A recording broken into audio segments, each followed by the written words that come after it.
What if you could tap into the mind of a designer with over 30 years of experience working with top-tier clients? Our guest today isn't just following trends, he's shaping them. From typography to tactile design, Inkenstein, aka Scott Cooper, is breaking down how the smallest details can make or break a brand. In this interview, you will learn how to build strong client relationships through design fundamentals, how to balance traditional skills with emerging technologies. Here, we're all about communication at work. Welcome to the Storytelling Movement Podcast. Scott, welcome to the show. Thank you for taking the time. Please introduce yourself and tell us a little bit about your work. Hi, my name is Scott Cooper. I'd prefer to go by Cooper or as my handle Inkenstein, but I'm a graphic designer, educator, artist, designer, you name it. I do everything from fine arts to 3D art to design. And I've been doing this for over 30 years. And I like to incorporate all this to show students how they can incorporate all this great work to become a successful designer. Because I jokingly say, if I've been doing it for 30 years, I think I've been doing something right, and I know what I'm talking about. I've been here from day one. I jokingly ask people, there's like, when you started playing with Photoshop?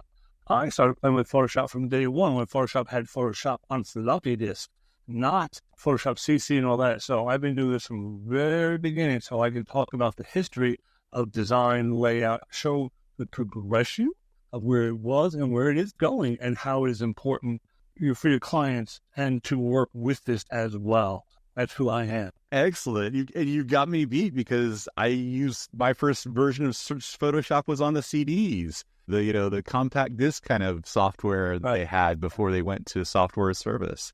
Oh, yeah. And that's why I laugh, because I don't think I've seen any other teachers or instructors who've been that far into it. Because when I started, I lived out in LA, and when it went from traditional paste and mechanicals to digital, I was there beta testing all this stuff from when Apple came out and Adobe came out. So I have a rich history, and I could talk about this stuff and tell them how this industry progressed. And I've been there, and I'm still there. So this really, I think, helps the students see this and then go, wow, if he's doing it, I could show them and tell them how it's going to work. And I still do it, even like today, dealing with AI and 3D and AR and how to incorporate all this so that way you can now turn this back around to your clients and give them that great experience so that way they can expand their business and grow their business. And that way you also become part of their family, and that way you get to keep a client because they know that, you have the best interest for that client, and they will come back to you. Let's start with the foundation of what they need to know before they get to that light years ahead of where you are now with successful relationships with clients, because I know that there's a lot of things they need to think about before they get to that space. Well, the first thing I think that really is the real hardest thing is typography, because to help communicate and understand their reading and showing so people can understand the product and the looking and the feel of the brand, so that way people can understand it. As I always joke about with my students, if grandma can't read it, then it's no good to no one, because you have to pick all these fancy typefaces, but it looks cool, but you don't know what the consumer's reading habit is, the reading ability, and all that stuff. So typography is the foundation of design, and then you can move forward with everything else, because once you get that set, then design becomes fun. And if you don't accept typography as a foundation, then you are going to struggle as a designer and as a communicator, because that's really important. So typography is one of the foundational things that we need to have in our mind for being a good designer. What are some other things that would apply to people who also want to have a strong personal brand design and work with clients from a strong position of visual and design thinking? For me, again, I come from a print background, right? So I think also is color and tactile. So that way you can see something that you want to touch and feel, and they'll make a lasting impression. Subconsciously hold them to 2 to 5 seconds longer, that when they leave or they go somewhere, they remember it. Somehow they remember that thing. Like, as I always jokingly say, go down the cereal aisle or go down to any store, that you see something that draws you to that product that you want to touch and see, but then when you don't need it, but when you walk away, it makes a lasting impression. That's what good business does, and that's what a good design does, help a consumer. Because you have to think of the consumer, right? And then you also have to think of the product and the brand, so that way they can last and last a long time. So there's also, I always tell people, I tell my students that if you look at the future consumers. That's also a very important part. Meaning, I say, look at the kids in a cart, right? When you go around the supermarket, right, there's kids in the cart that are like on tablets, on phones, right? So, and they're throwing stuff in the cart and they're like, oh, like, how'd that cookie get in there? Like, I don't know, Mom, But those are the next generation of consumers. They're going to grow up and they're going to buy this stuff. So if you don't know what they are built for and what they demand and understand, because it's already built into the web, they know the technology. So you have to understand what they want and give them that, so that way they will go out and spend money. If that brand can give it to them and bring them in and show that they understand them, they will be gladly to give the money to them. So I always tell them that's important to understand the consumer and what the consumer wants. Again, you always have to keep moving with the generations as you go along. You just can't stop at one generation. I would love to know more about how you accomplish that, because I know that our market research and audience surveys and interviews and focus groups and all of these kind of apparatuses of research has evolved over the years. And you've seen entire different generations coming online as potential customers or audiences that we need to communicate with. So do you have any advice for that kind of market research from the perspective of the designer who's working with clients? I think they just have to be aware of it. They have to understand who the next generation is coming up, because if you stick with this generation, that's fine. But if you want to stay so-called in the game or become a designer, you have to know what the next generation wants, the technology skills, all that. So it's amongst you as a designer to take it amongst yourself to learn. Go to meetings, go to watch reviews, and go to conferences and talk to people to see what's, and you have to be very aware of this stuff. So that way you can then bring that back to your client and say, it's just, hey, this is where the next generation is going, and this is what I think you need to do. And be confident in that, so that way you can show them how it will work, and it will future your brand, future their brand, and future your design. And that way also will gain more clients for you and show that you're on the cutting edge and you're not afraid of technology and everything else that way. So again, a lot of people are kind of skeptical about certain things. Like when AR came out in 3D, they're like, but if you can prove to them, show them why they need to do it and explain to them, talk to them, not down to them, that will really make a big difference. And I think students need to learn that it's a business as well as design. So you have to be aware of everything. It just doesn't stop in the classroom. You have to look around everywhere. And our recent graduates would love to better understand what conferences and what sources of inspiration you're paying attention to. Because I know you just mentioned a whole bunch of sources of inspiration beyond just conferences and maybe some journals or books or platforms. Where do you spend your time in this research phase? Believe it or not, the New York City Graphics Artists Guild, AIGA, CGraph, Chronicles of Education, which I also know one about education and where it's going and all that. And anything else to deal with print or anything else, because that way I could see the technology. And a lot of Adobe, believe it or not, people are like, oh, yes, Adobe does run the world, but it also helps the designer do this. And they are on the forefront of this. So if you can follow them and you can see where they're going, that way you can adjust your design and your software skills, so that way you can now move that into your design platform. The best way to say it is like when 3D came out, people basically thought it was just for game design.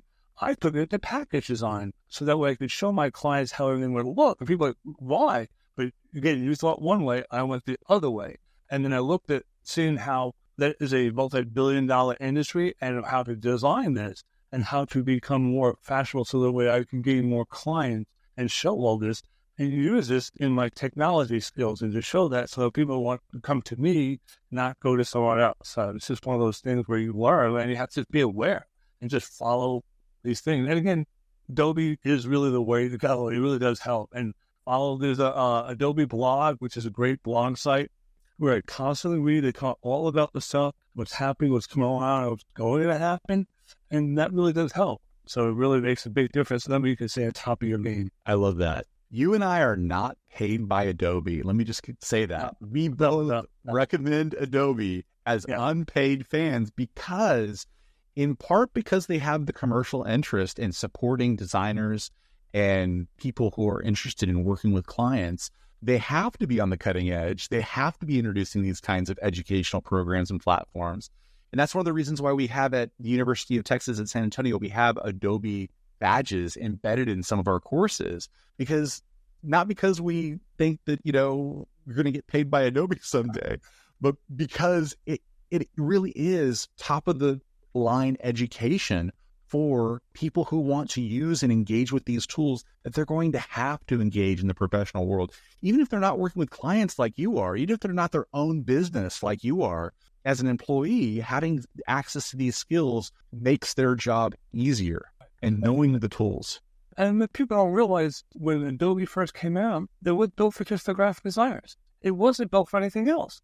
Because when I was out there, when I went from traditional basic mechanics to the digital side, that was Adobe was there for, is for the new generation of designers. And that was it. And people don't realize that and how it moved along from Photoshop to everything else these days. So they are the game, and people don't like them, or they say it's expensive, but that is where you have to be. And they will, if you follow that, you'll see the progression of technology, the skill sets, and how everything is moved. Same thing with Apple, how they went from laptops to iPad to everything for the design community. And if you follow that, also Apple works hand in hand with Adobe, so that way you as a designer get to create some amazing products, amazing designs that you couldn't do before. And I know, like, for me, what's starting off in the print industry, now to doing 3D package design and AR, it's like, I would have never thought of this, but I've shown that I need to learn this so that way I can stay in this so-called design industry and be productive and be able to showcase my talent and my client and also my students. So I want to be able to say that, hey, look, if I'm doing it, then you should do it. Because why? I'm in the industry. I'm doing it right now with my clients and having fun with it. And it's an amazing time to be able to do that. Take something from 2D to 3D, which is like mind-blowing, which I never thought when I started I could be doing that. And I'm like, oh, there's the opportunities here. I would love for you to walk us through a client example where you have engaged these cutting-edge technologies, where you're taking things from your print background and they're applying those principles to this new frontier of digital design and digital worlds. Oh, I just did that with one of my new clients. It's called Donut Boy. I was very lucky to get him because he wanted a logo and a business card. I was like, oh, I could do that for you. But then I went further. I went into the package design. So I said, well, I want to show how it will look, your package design. So I went from Illustrator, sketching it out, doing all the thumbnails and color theories and looking at sending him typography, showing him and all this, laying it out, and then designing it and building everything from scratch, really. And that was the whole thing about, I want the students to understand, and people would say that you can build from scratch, you can buy assets, you can do all this stuff, but to really understand the software, you can start from your own. That makes you a stronger designer. You know how the software works, not you.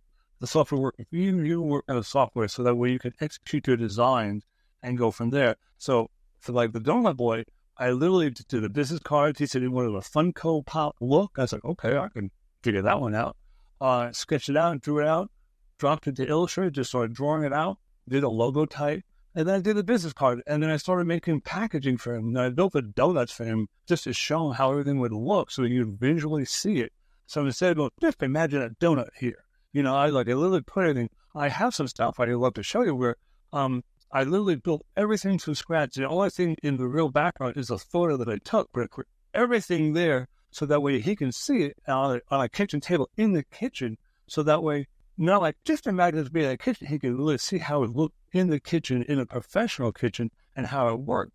And that way, it works from there. So this is one of the things I love doing this, and it really took my game to the next level that I was able to use all the facets from Illustrator, Photoshop, InDesign, now using Adobe Substance Painter, Stager, Dimensions, and be able to create this 3D and then moving it into AR so that way I can send him links to see it without even printing everything out. So that way he can see it there, not on the screen, but literally have it on his desk and walk around and have that 3D effect so that way you can see it. And that way, again, I know from the print industry that it's really cost effective if you don't have to make changes on the press. So if I could do this now and catch everything before it goes there, heck yeah. And then also it excites them. They see something different. They're like, wow, this is so cool. They're going to go show their friend.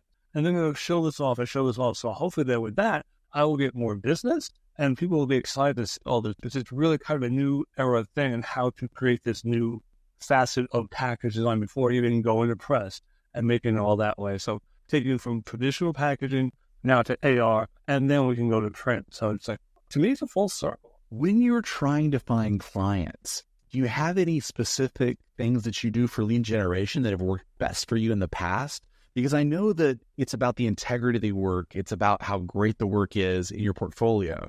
And I know that getting that portfolio in front of the right people can be a challenge, especially for new designers or new personal brand people who are trying to get their work out there and get their message out there. Do you have any advice for them? Those that are just starting out, that don't have the years and decades of experience that you have and the decades of work that you have. I always say it's the best way to do it is have something unique, something different, so that way you stand out from amongst all others. And I understand that when you graduate from school and you have a portfolio, have everything in it, but you have to have one or two pieces in it that's very different. So that way it shows you're thinking outside the box. You're not afraid to think outside and shows confidence. And you, again, using new technology, AR, 3D, something that's a little bit different, so that way people can view it that way. And that's how I approach to all my clients, like, hey, let me do this to you. And you give them more than they expect, so that way they get, wow. So that way they come back, good, And because, I always say the client's this, I'm going to give you this, because that way they understand. And that's how I go out. A lot of times it's word of mouth my stuff now. But when I go out and look for clients, it's like, who do I want to work for? What industry? Like, right now I'm package design, 3D and all that. And normally it was always like book layouts and all that stuff. I still do all that stuff. But now I really enjoy and want to incorporate all this new technology that I have and I can do. And it's just another branch of it. And it really makes it exciting. So you just to find out where you like to go, what industry you want to work for. And there is someone out there for you. You just have to be patient and be diligent, and you have to go after them and really introduce yourself and keep going back. When you get here, no, you're going to hear no, but you have to let them get in front of them, so that way they can see who you're doing and what you're doing, so that way you stand out from every other designer out there, so that way you really make a mark. And again, it's just, how do you get them remember you? So when you call them back, they remember, hey, that girl with this and that, like, yes. And I find that really important with I always stress this about the business cards, right? So I've been years doing business cards, and I jokingly tell people I hate the typical business, okay? Because I do it for everyone. But how do you make it stand out? So my business card is this huge card. It's annoying, right? I had all my information on there, right? And then I show people this in the same way as you look. Here's thumbnails, design, final product. So look, I'm showing you 3 things I can do at one time. But when I call you back, you'll remember, I make that with a big card. Like, hey, yes. That's how you make a lasting impression and stand out. Everyone has a business card. They stick it in their pocket, they lose it, or they throw it away, they don't want it. But how does your card stand out? How does it make you stand out? It shows that you're thinking outside the box. You're like, wow, that's interesting. How can you get from my brand? So I think that really ties in. The business card is a first impression. But it's, again, first impressions can be very iffy and all that. But again, if you do it right, when you call them back, they're not going to be polite to you on the phone. They're like, yeah, you're the guy with a big card. Like, gotcha. You remembered my name, and that could count. And that way you have that conversation. You're on the phone 5 to 10 seconds longer. Explain it, and you have a shot then. And that way you can really build a confidence with them. And they're like, this looks interesting. So that's the best way for when you go out to clients and meeting them. And also going to start or meetups or networking groups. Because again, you never know.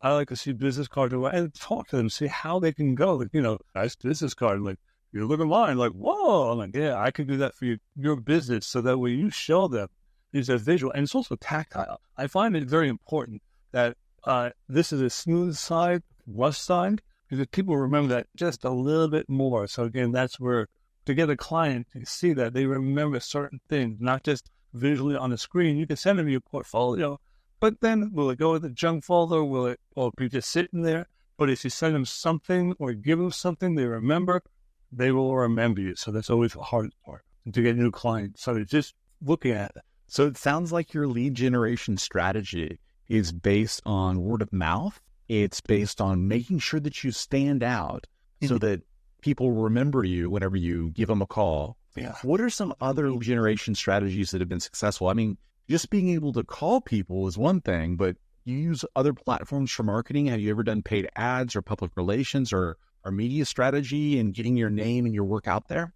No, oddly, no. I've been very lucky not to have to do that. A lot of word of mouth and people understand what I can do, so that way I stand out. And I've been very lucky because I worked for other companies and having clients, and then when I left, that they came back to me, so that way they knew what I was. They knew how professional I was. So that way, I always tell people, the thing I would tell students is like, go work for a print shop for a while. Understand that, because that way then you can build up a client base and have all this stuff. So that way when you leave, you have the knowledge and you have all this other access to it. So when I was working out in LA, I picked up many clients that I never thought I would have, Paramount Studios, A&M Records, Apple Records, So when I left that company, they're like, hey, I heard you left. You want to sure, I'll keep you going with that. So it's just making those connections. So you might, go work for a design company.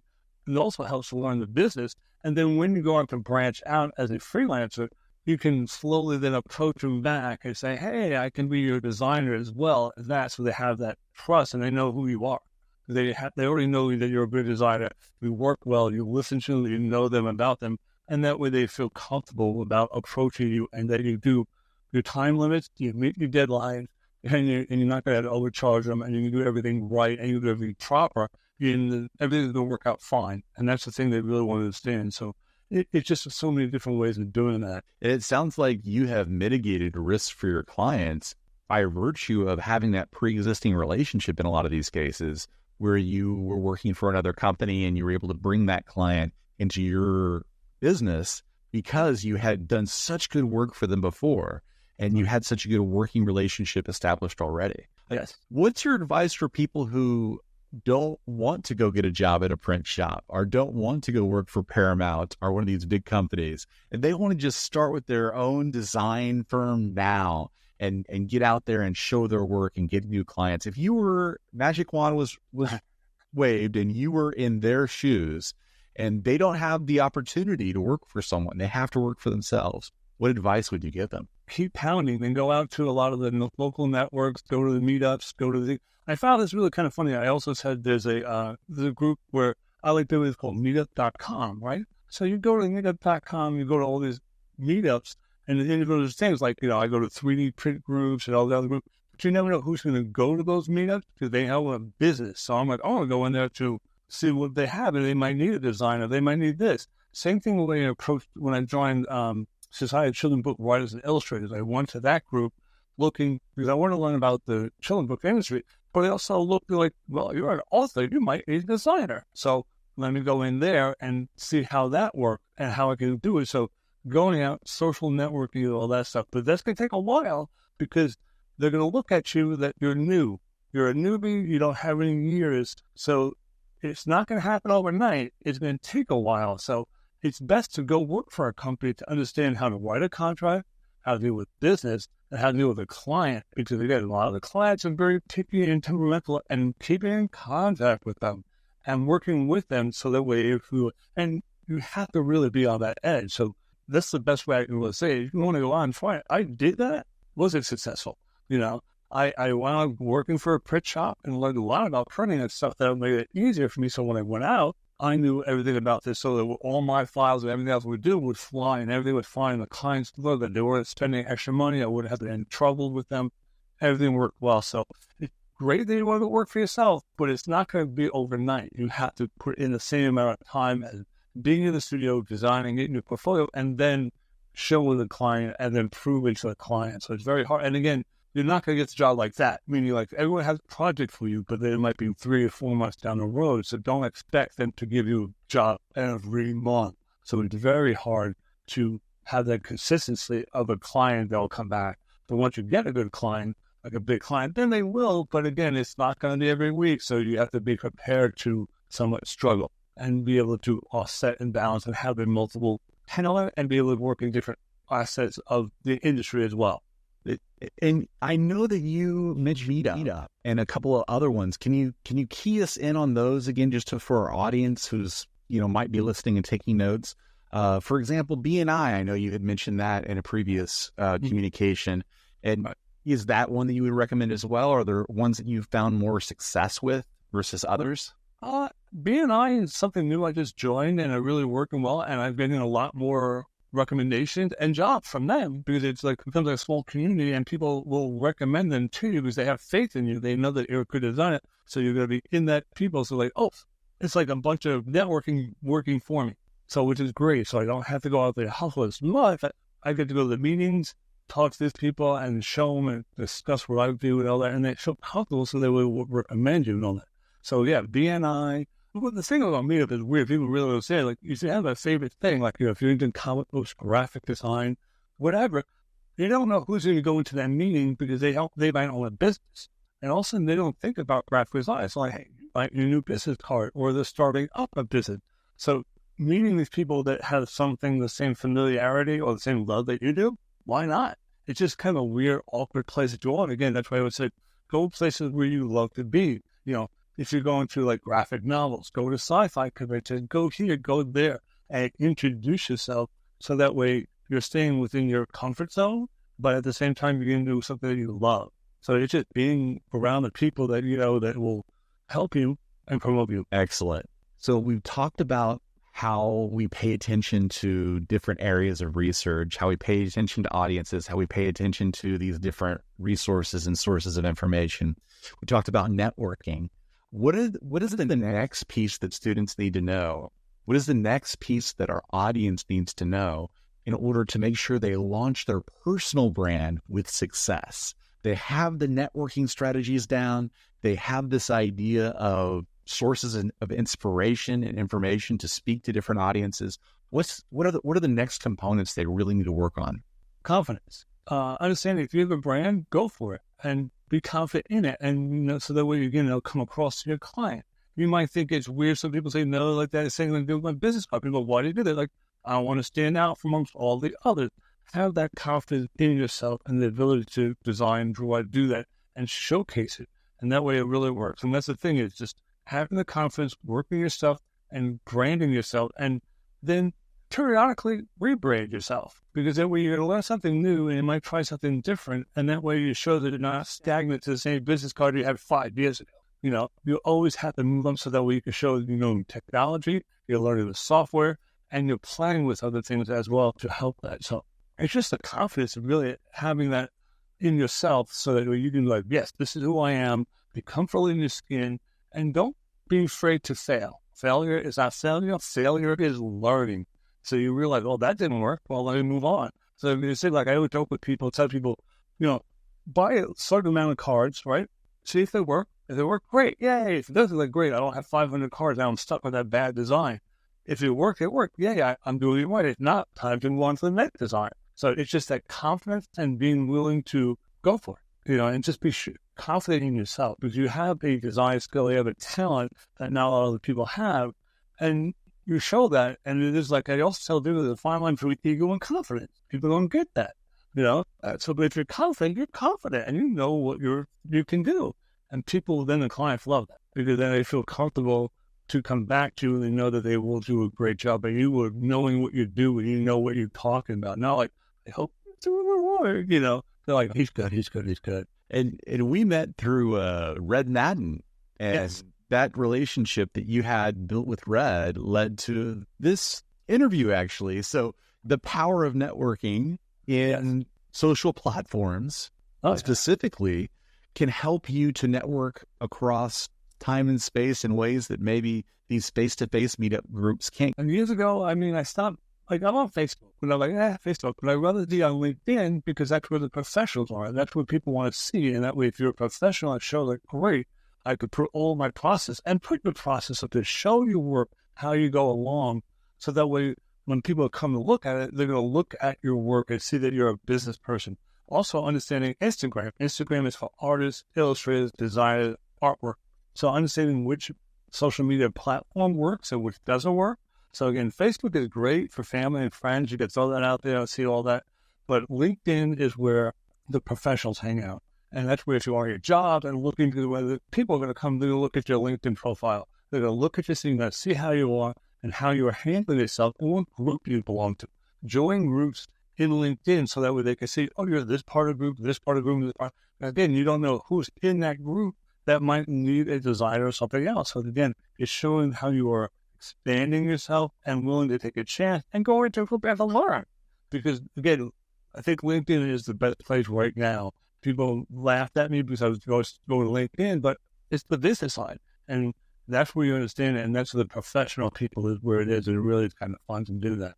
You don't know who, because you make connections all over the world. That's the best part. And it's just not, say, San Antonio or Texas. It's worldwide. And so you never know who's going to be looking at your stuff and getting stuff associated with. So it's really kind of powerful. So for me, again, it's just really basically Instagram and LinkedIn. What does using Instagram as a designer look like? And how does that lead to clients and relationships that could benefit the client and your business? Because I understand that where Instagram is now used as a art platform, where the artists hang out for illustrators, designers, and all the other stuff. So a lot of clients will come there and look first to see what's happening, what's new, what's trending, and what's going on. And then you can have your LinkedIn profile moved over there. I also like, there's another platform I use is Adobe Behance, which I think is a great place for building a portfolio. Because I post on my Instagram my process, because I want to, again, show my students that you need to show the process. So you're not just showing the final product, you're showing how everything is built out and go from there and posting it. So that way then clients know that you know how to use social media the proper way. You're not just posting, look what I did over the weekend. You're using it in a professional manner to show your artwork and to showcase your talent. Why not? And that way people can see your artwork and go from there. That way they can see that you're doing projects that are your own, that you didn't I'm not waiting for someone to tell me what to do. You're just doing your own projects. You're taking on stuff like your own ideas, your own concepts, and showcasing it. Why not? There's no one else who can do it for you unless you do it yourself. So Instagram is, I found through a lot of reports and reading and all the other stuff, is for designers, artists, and illustrators. And that's where a lot of companies go to look for them. So that's why I use that. And then move that same post basically over to LinkedIn. And then what I do is I'm starting with Instagram. I copy everything from there. And I take the same verbiage and just move it over to LinkedIn so I don't have to retype it again because I'm a lazy bum. And that way I go and I hit bang, bang, bang, bang, and goes from there. And it just works really well. So that's the Instagram is kind of fun because you never know. You see so many different artworks and so many styles and what's trending. And that way you can see if you like it. And again, if you like things, you should like it. Because again, you never know who will be reviewing it. Tags are really good, right? And ads are really good. So I do a lot of ads at people.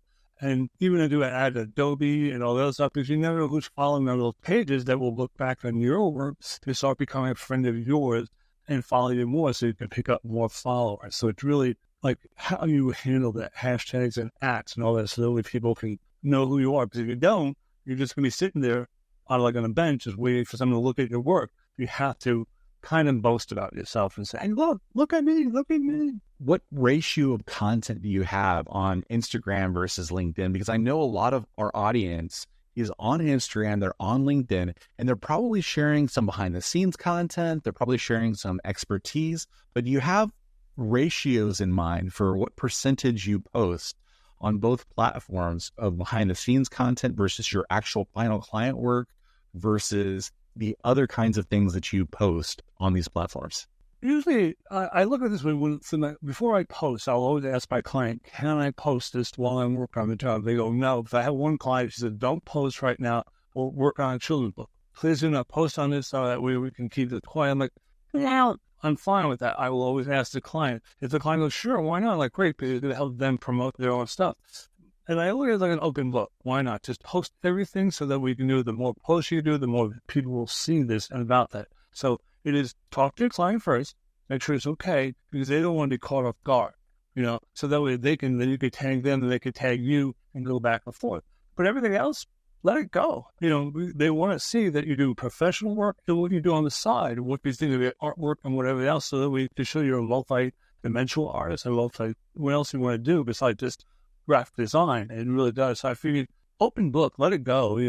What the heck? Budgeting that. I like how you walked us through how to post on Instagram and LinkedIn. What's one core action that people should take now for their business outside of these social media platforms and networking? What's a core action that they really should be doing as they build their business? Something they need to be working on each week? Software, learning the software, practicing with the software. I tell people, and I'm this way, and I love when they say you become a master at 10,000 hours. I'm like, why did they pass that? Because when I started in the industry, I was working 68 hours a week, right? And I was almost burnt out. Then I started going into my studio, sitting there, because I was bummed that I wasn't doing my other degrees. And then I started drawing and painting 2 hours a night. And it started a half hour, then I moved to 2, now it's 4 hours. But as much as I can. So every day I'm doing something in my studio, meaning drawing, painting, Photoshop, Illustrator, 3D, AR. I'm learning the software, practicing, keeping up, testing out ideas, concepts. People may never see, but I want to see if I could do it. Then I could offer that to that client. I could do it offer to that client. So being in your studio, practicing your software, no matter what, is your tire on, you have to keep up with it and practice your skills so that way, when time comes, you can do it and not, as I say, not let the software dictate what you want. You can dictate the software so that way you understand it and really make it work that way. So that way you become a master of all the software and go from there. So that's the best way I could suggest is to do it. Practice. No matter what, you can't try things. The best thing is when in the studio, and I love about it is there's no, meaning my clients aren't there. The clients can't say anything. If I screw up, big deal. But I get to try things and say, well, that worked well, that didn't work well. So there's no yes or no. I could just go for it and see what happens. And if I want to show, I want to show. If I don't, no big deal. I'm not going to post that because I didn't like it. But again, at least I tried it and I execute and I see how it goes. That way I can see what I can do. And again, like I said, then I can go back and say, hey, check this out for my client. Look what I can do and all that. And they look at it, really, I'm like, I thought of this crazy idea. Why? I don't know. I just thought of this idea and I can do it now. Not try to do it the time of the job that I can have it on my skill set. So the best way to do it is to practice your software skills and learn the software. Have you ever had a failed experiment that went all the way through to the client and all of a sudden this new cutting edge thing that you've introduced backfires or doesn't have the results that we want? Can you walk us through that specific story? Yeah, I had a couple of those. I've been very lucky where all my madness, my crazy ideas did work through, but sometimes they didn't work through. And I was like, okay, fine, and I have to really cut the cord from that client because I realized you're not trusting me. You don't see what I see. And I think outside the box. I've been in the industry, advertising, graphic design, and I understand it. And I study the industry and I see how it is. So that way I can make your business profitable. But if you don't want to listen to me, fine, I'm good with that. And boom, you're going to cut it. You don't want it? Fine, we'll go with the traditional blah, blah, blah design. And we'll go from there. A couple of times, but a lot of times my client's like, really? I never thought of it that way. I'm like, let's give it a shot. What's it going to do? It doesn't hurt. But again, a lot of times when they have that confidence, you build that confidence with them, they go for it. And that's one thing I love about it. I had a client just recently was doing a book about neuro, and she goes, I want to do that kind of punk rock Z. And I'm like, okay. She goes, go for it. Just do whatever you want. I was like, I haven't had that in a while. And I was just throwing everything out the window that I was so used to formatting with magazines, layout. I was able to do whatever I wanted. And I'd show her. She'd be like, I love it. I'm like, so once in a while you get those clients and they can do whatever you want. Sometimes you have it format. So sometimes it works. Sometimes it doesn't. If it doesn't, you have to either deal with the client or, as they call it, cut them. And say, fine, go to someone else and they'll give you what you want. I'm not that person. And you have to then stand by your conviction because you know that you're right. And that way, when the time comes and comes back, they're going to come back to you. And they're like, and inside, you had and that's the I told you so moment. That's where you feel comfortable. And they're like, I was right. Yay. You're always going to self-doubt. You're always going to wonder and go, was that the right thing to do? But when you do it and they come back and you're like, I was right. Thank goodness. And it makes you feel comfortable. That way you'll want to take more chances and do more, I say crazier things, but look outside the box and think outside the box and not just think one way. I was listening for failure. It sounds like you walked us through how this innovative thinking often leads to great outcomes. Can you take us through a failure specifically? I had one client where it was a fashion client, right? And I went through the whole process of doing about a business card, how we should lay it out. And then after a while, he was like, no, just do it this way. And I was like, no. And he's like, I'll do it. And then it just didn't work. And it really just, his card was like boring. I was like, you are flamboyant. You are like this. You have to be like that. But he wanted very strict and all that. I was like, it's not going to work. You're not going to get your name. You're not going to have that bang. And that's what you want. You want to have that thing. So we did it. And I made him the simple cards. And, I was like, okay, whatever. I gave it to him. The job was done. Then, I saw him out like 6 months later. He goes, I should have went with your design because, a lot of people are critiquing about my card. They all say it matches. And I'm like, sorry. And I tell them, and I jokingly tell them, I don't want to have that I told you so moment. Meaning, I told you so, I was right. If you give me that moment, I will bask in that glory. But please listen to me because I know what I'm doing is right. But again, the failure is like, okay, I can do this. I'll give it to you and see how it goes. So you learn on the edge going through that of just listen to the client and then hopefully convincing them they can do this. But again, I'll show them my version. And when I handle my stuff to my clients, I give them 3 versions, right? I give them what they want, right? What I want to do, which I know will be like crazy and it's going to be outside the box. They're like, no, I don't want that one. And so we're in between. So that way I only have 3 versions of the chart. And that way I kind of steer them to where I go. Sometimes they look at my version like, they're like, yeah. Or sometimes they go with their gut. They think they know about it because they know about their business. But at the same time, when you get a client, you should look into their business, understand their community, what they're doing, how they're doing, what their business is dealing with. So again, they can stand outside the business, like the restaurant. How do you make the restaurant stand out amongst all other restaurants? So if you really indulge in the industry and find out what's going on, so that way you can help them emerge and stand popular and grow. Again, like food trucks. When food trucks blow up and all that stuff and chefs and all that, it's how do you present this to the menus and all this, and I want people to come back to you. So understanding the industry and your client's business really does make them profitable and help you. And what are the most important questions to understand their business? What are the questions that you find yourself asking again and again, your go-to questions? Because I think that will really help our audience if you could kind of distill the essence of the questions that you're always asking clients to get to a better relationship and a better idea of their brief and what they want and their goals that they want to achieve. The first thing is do you have a budget? That's the first question I ask. Like, what do you mean? I'm like, do you have a budget? Because no, they're like, then you're going to be a bad business person. Why? Because if you're a business person, you should understand budget. Did you include the budget with design? Because you have to promote your brand. If they didn't think of that, then you're like, okay, come back and talk to me because again, I'm not going to be here to help you with this. I want to make sure that I am going to get paid. I don't want to be nickel and dime. I don't want to be the short end. Like, can you do this for $10? Like, no. My time is money, right? So as a business person, you have to understand that. It's the first thing. You have a budget. Yes. Okay, great. What do you want to do? What do you like? And then I like to sit down and talk to them and ask these questions. Like, they're really awkward. Like, what's your favorite color? What don't you like? What do you like? What kind of foods do you like? And I also ask them, like, weird, like, what sign are you? What do you do? What don't you like to do? And all that stuff. And that way I can really get to know them personally. So that way I can help them and tell me, what's your favorite color? What don't you want me to do? And all that. So that way I can delve deep into it. So that way we're not going back and forth with like, well, no this, no that. So I want to try to speed the process along, but I don't want to make it a bumpy road. I want to make it fun and exciting so that way I feel comfortable.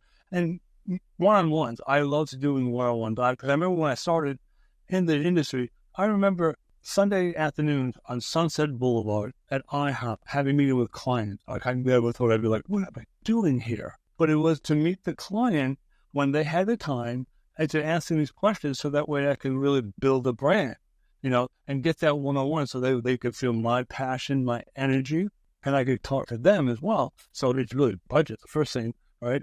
Colors, then giving them typography choices, and then what do you like? What examples? Show me something that you like that you think that will work for you. We're not going to copy it, but I want to get the general idea of where you're going, what you want to look. Is there something out there that you see that you like that you want your brand, but we're not going to copy that brand? So we're going to make it almost look like it or better. Most likely those are going to be better. So that way they feel comfortable from there. So those like the first thing. And then after that, it's like, let's get down to design and let's give them this, and this. And I tell my clients, I tell my students, I give my clients 3 free changes, right? 3, then after that, you have to start charging them. because they're going to keep going. They're going to make changes. And I've been there where like they have a deadline. You have to ask them with a deadline. When do you need this? What, because it's like they're going to launch a website. They have a date. If they're going to a product show, when they need all the information and all the other stuff. So you have to know when you have it, and you break down the timeline for them. So when you know to deliverables, like, okay, I'll get you the logo here, I'll get you the business cards here, I'll give you here, here, here, and this will work for you. Yes, great. And writing up contracts is kind of the most boring thing and the most annoying thing, because that way you establish timelines and payments so that way when you turn over certain files, you will get paid.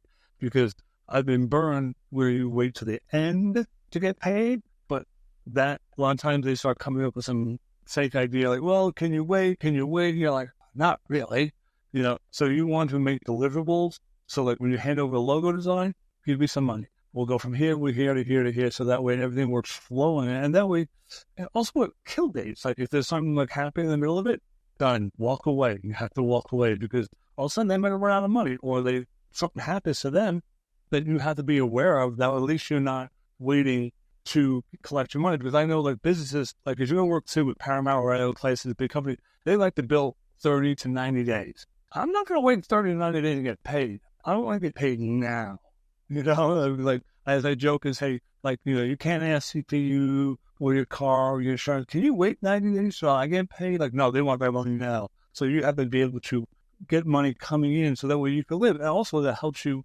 What happens if your laptop dies or something happens? You need money to update and move on so that way you can live. So that way you can show professional. And it's a business. This is a business. Money is money. And there's nothing about that. That's the hardest thing people understand. And when the clients see that, they go, okay, he's for real. He is not taking no crap. And this is all about business. And because they're business and they should understand that it's not, then you know that they might not be a good business person. And you go, oh, I'll do it all for them. But you know that they're not going to last. But you want their business to last so that way they'll always come back to you to give you more design work, and that way you can help them grow and watch the business grow as it passes. So that's the thing I would love. I love giving, like I tell people, I love to do the small business, the $1 million campaign. So I know you can't afford going to design firms and all that stuff. I spend all that, but if I can give you a good $1 million campaign for cheap, that makes it good because they're going to grow. And when they grow, I get to grow and be there, that part. And then they're going to have people. They're going to say, hey, I have this great guy who can do all this, and they will refer you to other business as well. And that's really the whole circle of design and business. And the specific kind of pricing that you were at maybe a few years ago versus now, can you share your numbers for a new client or for an established client? Do they look different? Are they the same? Can you share your specific pricing for specific work that is done at this particular moment in time? I have become more pricey now. I literally, I just went through a children's book thing. I was trying to get into a children's book layout and design, and I get this, but I'm also an illustrator. And when I get this, people are like, they do layouts as well? I'm like, why can't I do both? So, but she wanted to do illustrations and layout all for $100. I was like, no, not now, not with my time. I'm like, with my years of knowledge of the software, I really had to bite my tongue and tell her that, I'm sorry, I don't get in front of the computer for less than $100, And I know that, but it's the confidence and knowing my ability. Because, again, understanding the software, a lot of people can't do this. A lot of people can't work Photoshop. A lot of people can't do Illustrator. They say they can, but they can't. So that's where you put up or shut up. So my prices had definitely increased. I just sent off 2 estimates to 2 clients. And when I write them, I tell them, here's the price I'm giving them. If you go to another place, right? So I literally said, here's for logo price, right? Here's for this, how much for this logo. If you go over here, it's going to cost you $1,500 to $5,000 just for that logo alone, because it really depends on if you're going to buy it outright, it's $5,000 or more, because that you get all the rights on it. $1,500, I get to keep the rights in the design and all the files. But I try to educate them to show them that you're getting a good deal, but at the same time, I'm not going to screw them over, because if they go to a design firm and design a house, they're going to be blown away. They don't understand the pricing and how it does this. So this is how I work, and I want to show them. Again, I want to educate my client and let them know that I'm just not pulling numbers out of my hat. So my pricing has definitely risen over the few years, and I was just checking my game up before this and reached out to one of my hopefully future clients. She said, well, I had to quit it off because she has to make some money and all that, but she was not surprised at the price, but it was like, okay, all right, I have to wait because the estimate I quoted for was expensive. But I was like, oh, well, and again, that goes back to being a freelance artist. You don't think you get every job. I was like, yeah, I'm going to get this one. I got a new client. Yeah. No. So she's like, we'll pick it up in August and September. It's like, okay, I'll have to wait now. So again, I have to go find another client or someone who can pay me or find other jobs, meaning other design and stuff that would to supplement that. That was an excellent description of the creative professional providing services and prices. You mentioned the number 5K versus 1,500. That is a huge savings for a client. How do you articulate the value proposition to your clients? And can you share some of your other pricing strategies for other kinds of work too? Because obviously you've reached a level of success where you can charge a healthy amount for a really top-notch product.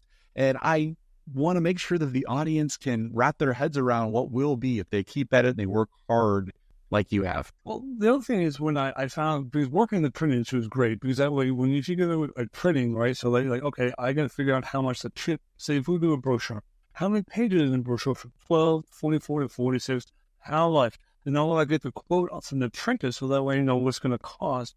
And then I usually add a little bit to that as well, because again, it's very pricey, but you don't want to shortchange yourself. But then people get surprised how much a print job is. And out of the printing, the most cost thing is the paper. It's not the design and the printing. It is the paper. And understanding the paper, the value of it, and how it looks, so that way it gives you that professional branding and all that look. So that way each job is different. Like if it's a business card, like, well, what do you want? Simple, okay. I use this, and this. We go here, here, and here. Why? Because I know that these will give you good look, good seals, and that way I can give it to you. And sometimes it really depends, like depending on the client. If I feel like, oh, okay, I'm not going to charge them that much my worth, they're going to be like, we'll do it. Like, oh, okay, you're a businessman.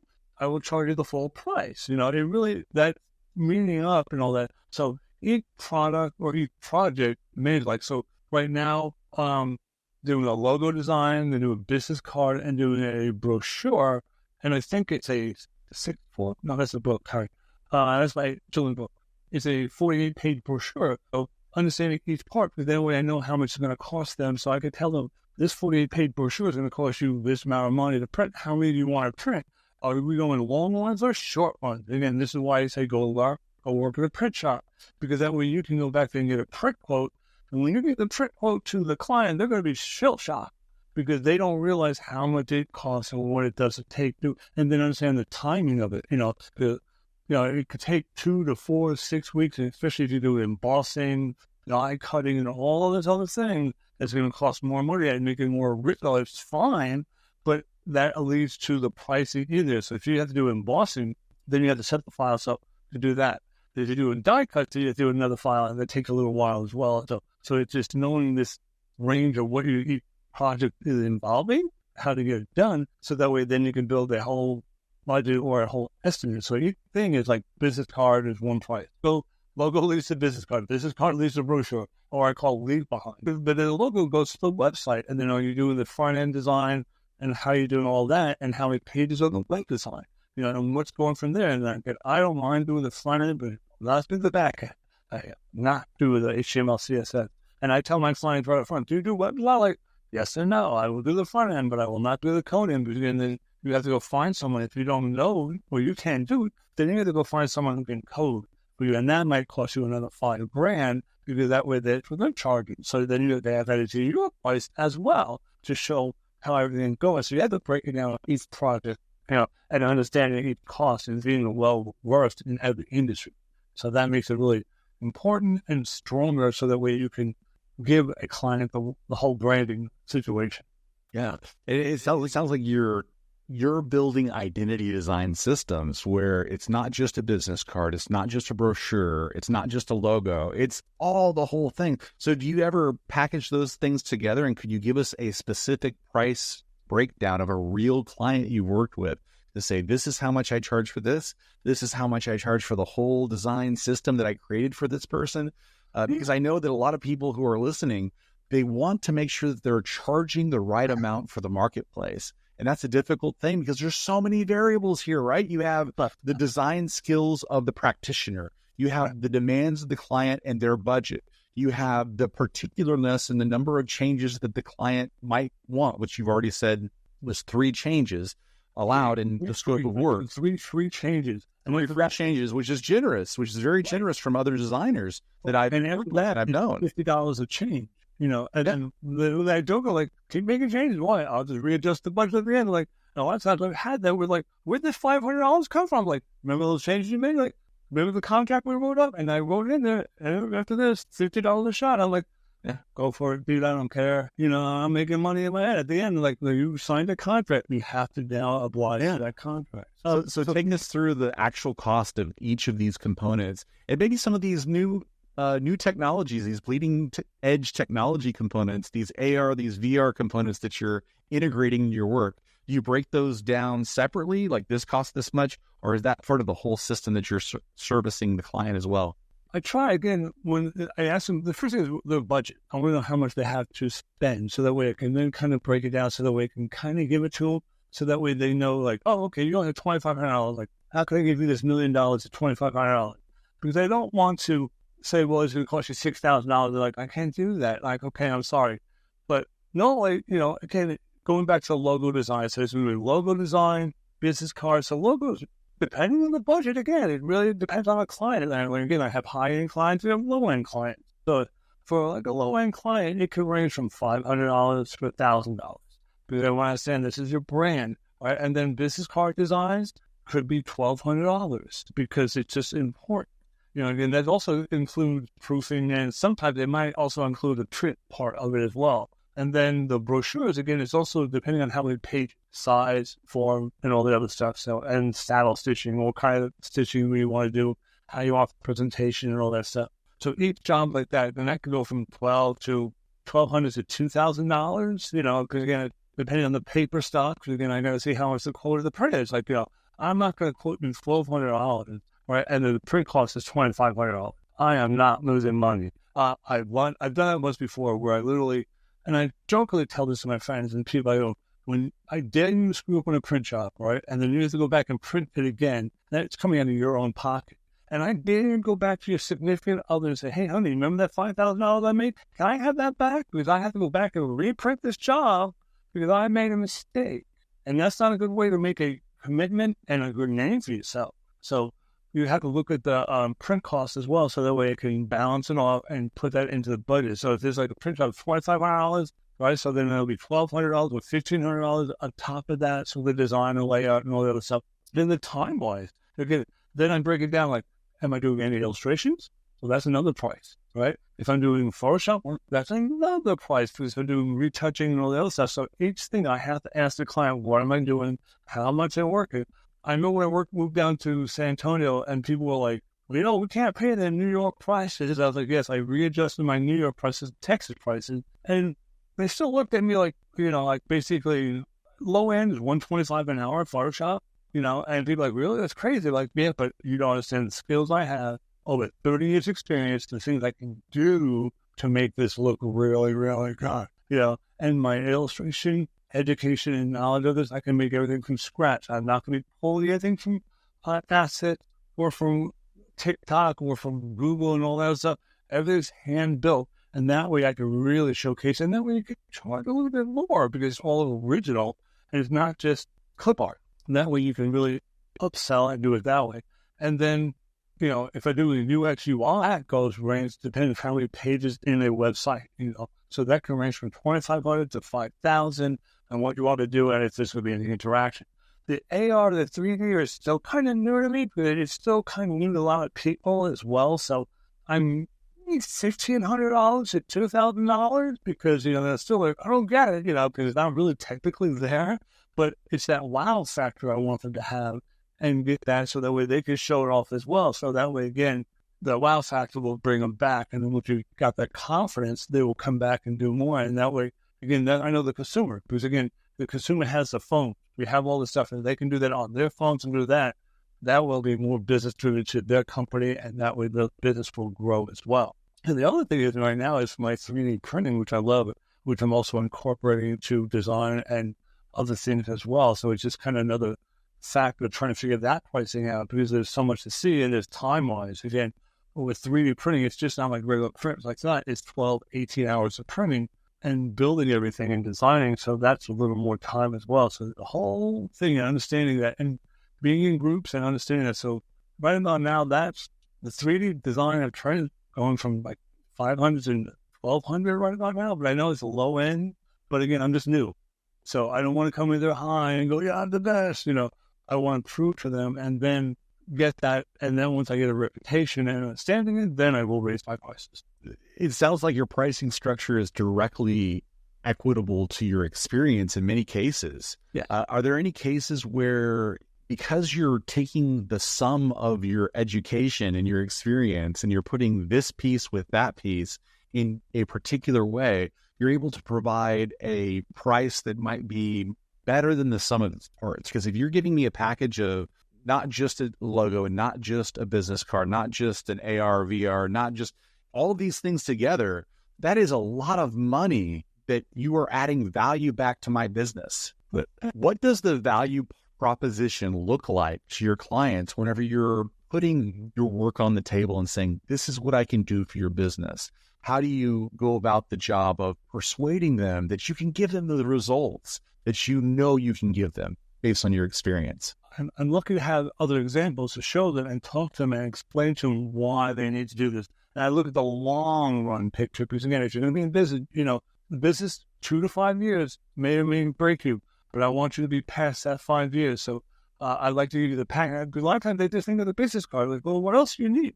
Well, you need signage in your shop, right? Why did I think of that? Like, yeah. What about to go? Yeah, like, I'm there to help them think about this because they don't know about their business. That's what I'm here to expand and showcase that more like other things. So that way they can feel comfortable on that. So that way, again, it might not be all at one time, but I was like, okay, great. Well, let's do the logo of the business card. And then down the road, we'll do this, we'll do that. But let's say, they can come back because I have all this information, I have all the design, and then I have to go to some other designer. But they also know that I will be here because I just worked on a client with someone where the designer just dropped off the face of the earth. And they're like, wow, that was really kind of cool. And I literally bit my tongue because she sent me the logo because she wanted to do a t-shirt design. And I got very frustrated because I found out that this designer did it in Canva. And there was a digital file. Me understanding and you understand that when you do t-shirt design, it has to be a vector thing. So to me, that says that designer does not know about the industry. They're just cranking things out, and the logo was bad. I tried to redo it and all that. So I was like, let me just redo the whole logo so that when we're doing this, it was like, wow. And that's what I wanted my clients to not to like, here's the design, I'm done. You'll never talk to me. I constantly email them, check on them, see what's going on. So that way they feel comfortable with it. And again, here's the whole package. We don't do everything, but I want you to be aware what you are going to need down the road. So when you have the money, let's come back and do it again and again and again. We update it. So that way, I like the package idea. So instead of like, I didn't think I anything. Oh, wow. And that way they have time to think about it as well. I'm like, okay, great. Oh, I like that idea. I like that idea. No rush, but just I want you to think about it, stew on it, and will it work? If it doesn't, big deal. I just want to bring the attention to you so that way you understand it. So that way you're not like, hey, at the minute, I did this. Like, hey, we talked about that. Yeah, so that way they feel comfortable. And that way they can talk to other people, other businesses, see if what's working for their business or if their other business are doing the same thing. And if not, then they can say, well, I get to do this. And they have something that another business doesn't have. And that's that bragging thing, but every company wants to do that, have that little braggatory, have that thing that is something better than another company. So I like the package. I call it design as an umbrella. There's so much to it and how you can do this. You have to think about everything. You just can't think of one thing. You have to think of all aspects of it. Again, like when people don't realize for vector is the best place to make a logo design because again, that goes into t-shirt design. Well, what do you need t-shirt on? I tell people I love t-shirts. Why? Because again, it's free publicity. People will put it in a t-shirt and walk around with this stuff and people will see it and it works really well for you. So it's a great way to do it. Understanding every aspect of what you can give the client and give them and tell them, you give them a t-shirt. People love free t-shirts. They'll wear it out in the store and they'll see it. And you go like, that's what I'm here for. I'm here to help you see the light and think outside the proverbial box. Again, if they're just doing like pizza or they're doing mechanics, they just know about that, but they don't know about publication. They don't know about advertising. So this is what a good designer should do is enforce or encourage and light and teach what they should do and all that. And this is why a lot of designers make great business coaches, because they want their clients to succeed in business so that they can come back as a client. So you see people in creative industries often needing to learn these business skills and these personal branding skills at the same time so they can educate, as you said, educate the client. Yeah. I also think that people who have this kind of experience, this kind of education, and this kind of background where you understand design thinking, you understand how to create these identity systems, are in the best position to leverage AI. How do you use AI, or how do you see using AI in your design business and working with clients? Oddly enough, I just did it for myself. So I'll always test it on my own self. So I always get tested on me first. If I like it, I can understand it. So that way I have a proof to show my client. So I just did something on LinkedIn and my Behance account where I finished my children's book and I made the mock-up of it. So when I go to the publisher, I wanted to show them how the design of the book will look, right? And then I went into Adobe Substance Stager and I punched in with the beta version. I was able to go like, in kids' room and all that, so that way I could show how the book would look in a child's room, so that way I could show how it would look like someone purchased it, so don't think about it, they can visually see it. So I will adapt it. Again, I laugh when people say, it's like the same thing. Here's another thing. When stock photography came out, people were like, photography is dead. No, it didn't. It's still there. It just blended in. Same thing with AI. You use it as reference, resources. It can help people speed things up, but don't be afraid of it. But if you know how to build from the scratch up, from the ground up, you have both ways of doing it. So, again, AI, I'm not afraid of. I was at first, but I realized how it can be helpful to this and do this. So I made this whole kids' room, these little kids sitting in a room reading a book with my book right next to them. So I didn't have to go out and hire a photographer, find a photo on Google, and do something. I was able to really punch in and understand the prompting as a thing that took me the longest was getting the right keywords in there. So that way it came out really well. And I will send you the photo of it. It's really kind of cool. It's like, oh, this is really kind of cool. Because now that I can approach a publishing house and say, look, here's my book. Check it out. A kid will want to read it. They can look good in a room. And so that way, again, they can visually see it. So yeah, AI is a great way to show for mock-ups. Again, if you want to show the product, everything, how it will look inside the store and all the thing. I went back in with the same thing with the Donut Boy. I went back in again, play with it to show how we're looking in a store on a glass case and the thing. So the way I can see how I started playing with it, just to show my client again. And I was like, okay, I get the reason. I get to see this. Again, I didn't have to pay for a photographer. Sorry about that photographer. But again, this is doing it on my own. And I know the client, again, paying for a photographer, that's a lot of money. Will the client be able to afford that? Then setting up a photo shoot and doing all this, that's a lot of money. So if I can advance it and visually show it to them and they get excited, they can see it, that's when they're going, yeah, let's do it. Because you say, just imagine, they can't. And the best way I would tell people, like, if I say the color red, everyone has the color red in their head, but if you show them the color red, they go, oh, I see it. So a visual is so much more important than trying to explain to them, this is how it's going to look over here and how it's going to be over there. So the AI is really kind of fun, a new, exciting industry, and don't be afraid. It's kind of fun because I also use it to use it for reference of paintings. I do stuff like, oh, let's see what this looks like. I go, oh, that's interesting. Let's go from there. So, what kind of prompts are you using to get these kinds of results?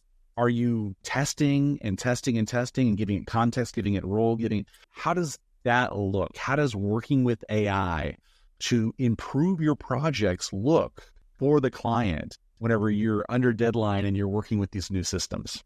It is the testing. And I'm saying building in that time to know that it's not going to happen like that. I wish it would, but it's not.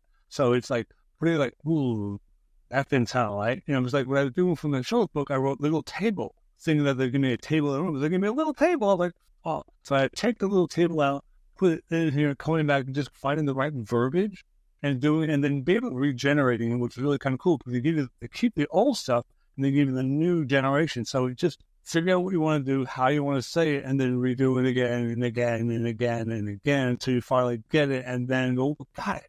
And it's just the right verbiage and doing it, and it takes a while. So it's just not like, now don't go there, it's 3 words. No.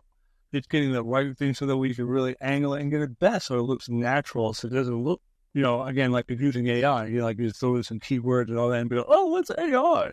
you don't want that. You want to show them that you can really know how to generate something really kind of cool and fun. And the combinations of the skill sets that you have with the AI is what makes it magical, because the AI by itself can't really engage in the kind of thinking yet that you're allowed to engage in as a human being.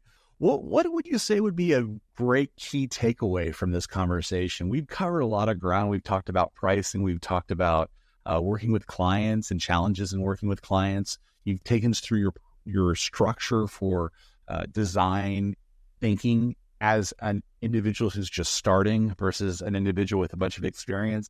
What do you think people should really remember from this conversation? Don't be afraid to fail. Failure is not failure. Failure is learning. Go look for a mentor, and don't be afraid to ask questions. Join an organization. Join the AIGA, New York City Graphics Artists Guild. Learn the business side. And when I came out, I did not like this. I was like, no. But I realized that's also a very important part of it, to be able to write contracts. That's called the boring side, but also the most important side. So that way you can stay in business, collect your money, and make sure everything works well, and be timing all that. And go talk to people and networking all that. So again, it's just, I think, mentorship, reach out, and don't be afraid to ask questions about that. And practice your software. I don't care how good you think you are, there's always someone who'll be better than you. And I understand that as well. But that's where I hang out with the people who are experts, so that way I can glean off them, learn something from them. They'll help me. I can reach out to them and ask questions, and then they'll come back and tell me things that they wouldn't tell normally. And it's just having that little network of people there that have that same passion that you do, and they want to help you, not berate you and push you down because, they're afraid that you're trying to take their job.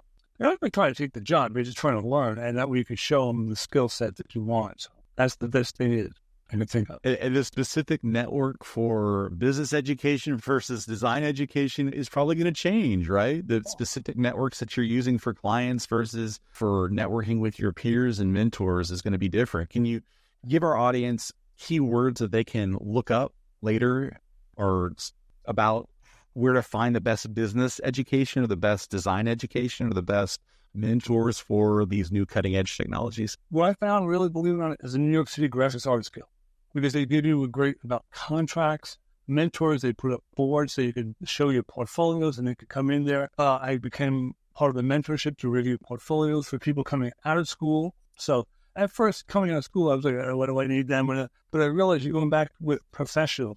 Hang out with the professionals who will help you, who want to help you, not try to push you down.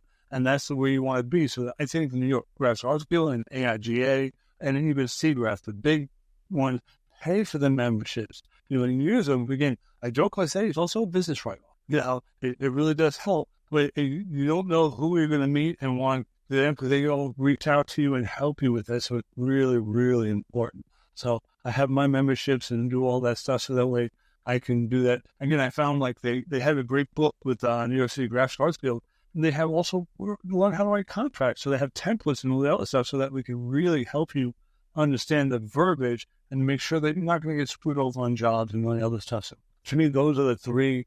AIGA and New York City Graphics Arts Guild are two of the big ones that I think that everyone should really get a hold of and be part of.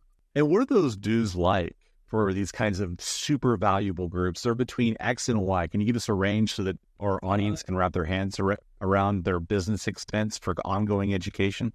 Join as a student is cheap, like $50, and then maybe $100 as a professional. And I think it's well worth it, because if you get this, you get something off of that. And then you can always up your fees, you want to get more and all that stuff.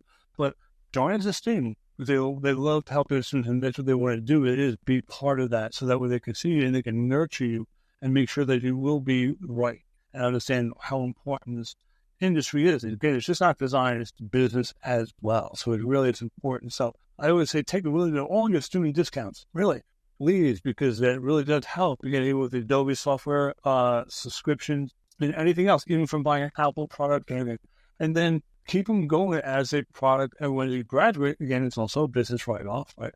But it also shows that you are being productive, so that we have to kind of go make some money, to do this and keep this up. Because otherwise, if your laptop's 4 years old, the software's not going to be running on it. So you have to stay up to date with all this stuff. So again, reach out to them and see what happens and look at them. And it really is not expensive. People think it is, but again, you got to think the long run, the long value. It's not, oh, it's $120. Yeah, but what you're going to get for $120, you're going to make up for it.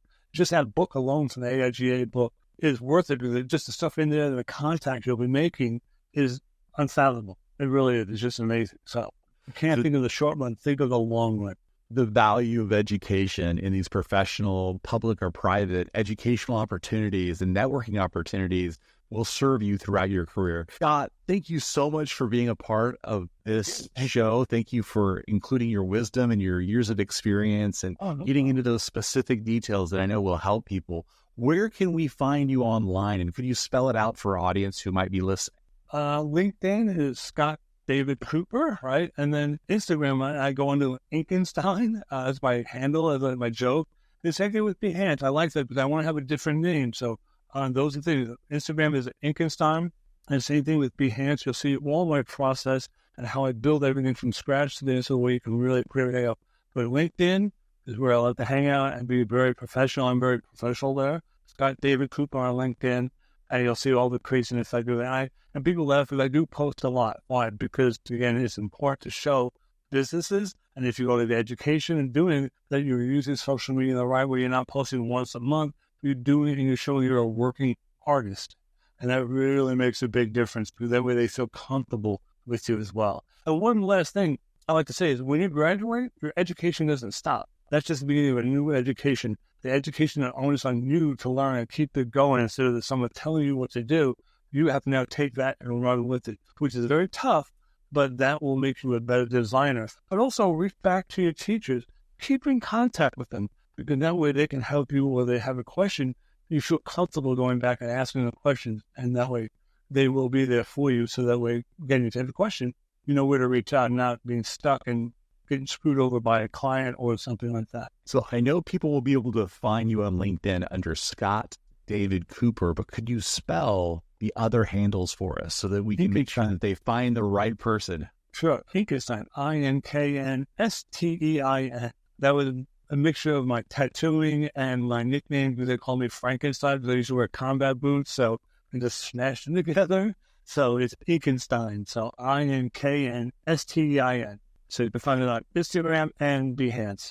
And Inkenstein, that sounds like a great lesson for personal branding because you say that you're taking two elements of your identity and putting them together for your personal brand. Tell us how that personal brand came about. You said combat boots and ink. Tell us how you came there because I know some people are just starting their personal brand and they're looking for parts of their identity to dial up to 11 and to put out there. How did you land on that specific personal branding? Back going through high school and college in Manhattan, being a punk rocker, wearing combat boots rolled up. So people would say, look, Frankenstein's a very tall person. So they call me Frankie and Frankenstein. So then I started tattooing as well because I found that the tattooing is another medium or another art platform. So smashing together and having a identity, a different identity, because everyone has, there's another artist called Coop, right? So I didn't want to be configured or lost with him. So why not have this weird identity with this third person? Be the third person, talk in third person. Why? People think you're crazy, but it's confidence. So I just said, let's just have this one thing and have it. I'm going to run with it. And everyone's like, okay, good. But it's easy to find. Because when you look up Scott Coopers, they're like, I didn't know there's a lot of Scott Coopers out there, but there's not a lot of Inkensteins out there. So I'm like, there we go. Right there is the name, and that people can find it. It may be weird, but why not? And then you just put your brand together and just go with it. And again, going back to the confidence, so having all that branding and pushing everything together so it works really well. So it's just one of those weird things. I took a shot, and I was like, let's see what happens. I can probably get a ration of it, that people, that's just nuts, that you shouldn't do this. I've always gone against the grain, and I've always worked for me because it's always worked. So I always trusted in myself that I know that I can do this and run with it. And so I'm always going to listen to myself than what the other people say because I have confidence in myself and confidence in my ability to draw, design, whatever I want. So if you don't know me, you don't know me. If you do know me, you know I'm that crazy enough to be able to do this and pull this off, and people know that. So I'd rather just go from there, and just take the chance. And it worked. Scott, again, thank you so much for sharing your wisdom and experience and the specific details and stories that will help move our audience forward. We appreciate your time. No problem. Thank you, and hope you guys have a good one. Good luck.